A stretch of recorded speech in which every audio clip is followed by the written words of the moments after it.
Kung malaya lang ako, kung malaya lang ako, ipagsisigawan kong mahal kita. So, good evening guys. Good evening BSAMT1B and Sir Pancho. And I'm going to discuss about the gas turbine engine. Alam ko, gusto niyo to. Usapang gas turbine engine tayo guys. So, unahin muna natin yung history ng gas turbine engine.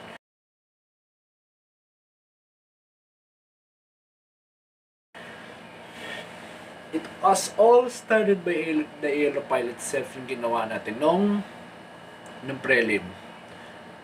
Kalahin mahirap niya pero it was all worth it talaga. So, Elilolus, Greek word means God of air and wind. It was steam engine invented in first after death in Roman Egypt. And the first jet age was entered during World War II by Messerschmitt Me-262. It was used, the Me-262 was used by Junkers Jumo turbojet engine.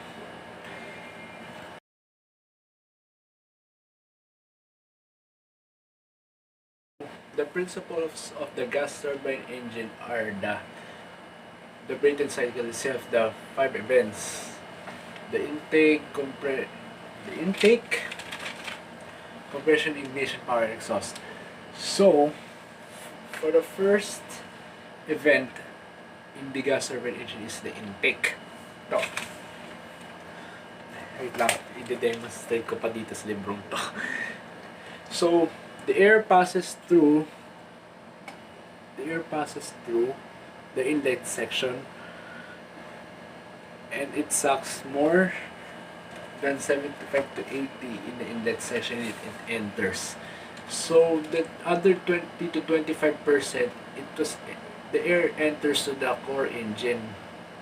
So the compression, the air is being compressed by the stator and rotor blades. Ito yun. Ito mostly yun. Ito. Yan. The rotor blades. And it passes to the HPC and LPC, what was called high pressure compressor, low pressure compressor.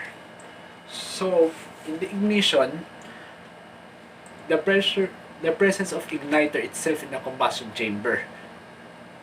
The pressure of the igniter plug to burn the fuel air to produce thermal energy. It was combined easily. It was mixed of fuel and air inside the combustion chamber. And the power, now it was created by thrust by the power of the burn gases, and it produced more propulsion, more revolutions per minute. So as the burn gases passes through the turbine section, it was created from the thermal energy to the mechanical energy. High velocity will help drive the turbines itself. It drives the turbine blades to rotate, drives compressor blades and fan blades, and to exhaust as the combusted air passes through the exhaust nozzle. It was created by thrust by 100%. So 75 to 80% of the air passes through for the cooling. It helps the engine produce more thrust. It was called bypass air. So ito na. Ito na pinakahintay natin guys. So we'll go to the types of gas turbine engine.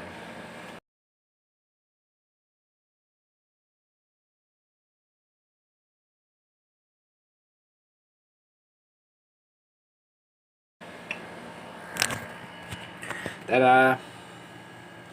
So, wala naman talagang turbo shaft kasi wala naman talaga dito, hindi naman talaga in-add-on, pero sayang lang talaga.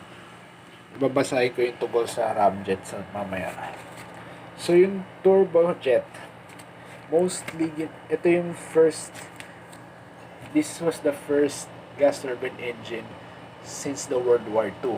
It was used by measurement 262 by using their Junkers Jumo 004, their power plant. So as they entered to transport goods and their passengers, the Boeing 707 and DC-8 used their Pratt & Whitney JT3D turbojet engines. So as they level up, they use turbofan engines. Turbofan. So ito dati, turbojet. So ngayon, turbofan engines na. My favorite power plant talaga to. Favorite ko talaga to. So it was widely used in 21st century, not for 21st century. Nagsimula, it was all started in 1970s by their Boeing 747s. They use Pratt & Whitney JT90 turbofan engines. So the example of the turbofan engines is the GE90 that uses Boeing 777 that uses GE90. And another is Airbus A330 that uses Rolls-Royce Trent 700. For Boeing 757, they use Rolls-Royce RB211. For the A380, they use Engine Alliance GP6 or 7000 ata. And for Boeing 787, Rolls-Royce and GE, they are users for 787s. So the turbofan, some compressed air bypasses the combustion chamber. Mostly, to compare with the turbojet, air is sucked in, compressed, and burned, forming a jet of hot gases. So the next is yung turbofan engine. Turbofan, yun na yun. So yung turboprop, it is widely used for the regional airliners lang, yung kung tutukol sa Cebu Pacific, AliExpress, yun. So widely used ng Q300, Q400 yun eh. So mostly ginagamit nila yung propeller talaga. Propeller driven into more fuel efficient kapag when it comes through the turboprop engine. So example about the propeller is the Pratt & Whitney 100, PW100. Widely used for ATR 72 and Q400. Ito. Tada! Ito yung nasa baba. Turboshaft engine. Ginagamit ito mostly for helicopters and choppers. Example, yung Allison Model 250. Yung mostly ginagamit ni Kobe Bryant before siya mamatay. Using the Sikorsky S76 Bravo. So ito. The turboprop. The hot gases form a jet. It also drives a propeller. Jet siya pero it drives by a propeller by its gearbox. So yung wala lang talaga. So yung hindi talaga in-administer. Yung ramjet. It was widely used for SR-76 Blackbird, the fastest aircraft in the world, pero hindi na mostly siya ginagamit ngayong 21st century because may for safety reasons. And for the ramjet, it was used for forward movement, rams air to the combustion chamber, no compressor.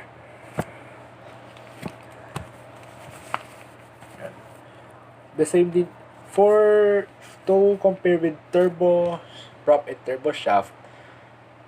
For turboprop is used for airplanes only, and turboshaft for helicopters, and mostly driven by its gearbox and driven by its rotor blades and propellers. So that's all. Thank you very much, guys. Hope safe kayong lahat, and shout out sa mga kaklase ko and kay Sir Pancho, ang propeller administrator namin sa BSAMT 1B at saka sa mostly sa aviation, sa perpetual aviation. Shout out po sa kanya. Stay safe, guys. Stay safe, Sir Pancho. God bless. Thank you. Good evening.